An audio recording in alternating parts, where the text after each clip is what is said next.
आहार में शुद्धता, द्रव्य शुद्धि, क्षेत्र शुद्धि, काल शुद्धि और भाव शुद्धि, ये 4 प्रकार की शुद्धि होती हैं। और 4 की भी 4 प्रकार की हो जाती हैं, तो 16 हो जाती है। 16 प्रकार की शुद्धियाँ हो जाती हैं। आप लोग कहते हैं ना कि 16 में है, तो पूरा चौका 16 में है।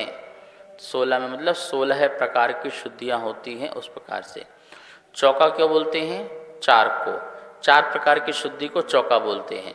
द्रव्य शुद्धि, क्षेत्र शुद्धि, काल शुद्धि, भाव शुद्धि।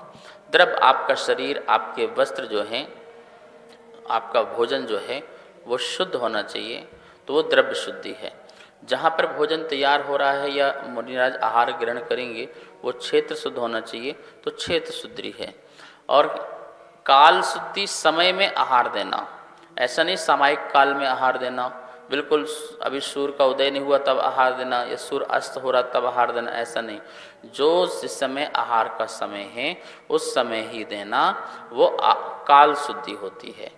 फिर भाव शुद्धि, जो दाता आहार दे रहा है उसके अंदर श्रद्धा, भक्ति, विनय, विवेक और भी अनेक प्रकार के गुण होते हैं, क्षमा, ये सारे जो हैं उसके भावों में विशुद्धता होना चाहिए, भावों में शुद्धि होना चाहिए।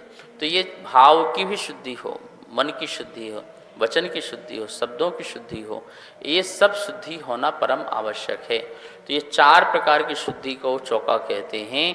यही आहार के समय हमें ध्यान रखना चाहिए। साधु की आहार की चर्या के समय 4 प्रकार की शुद्धि को श्रावक को अवश्य ध्यान में रखना चाहिए।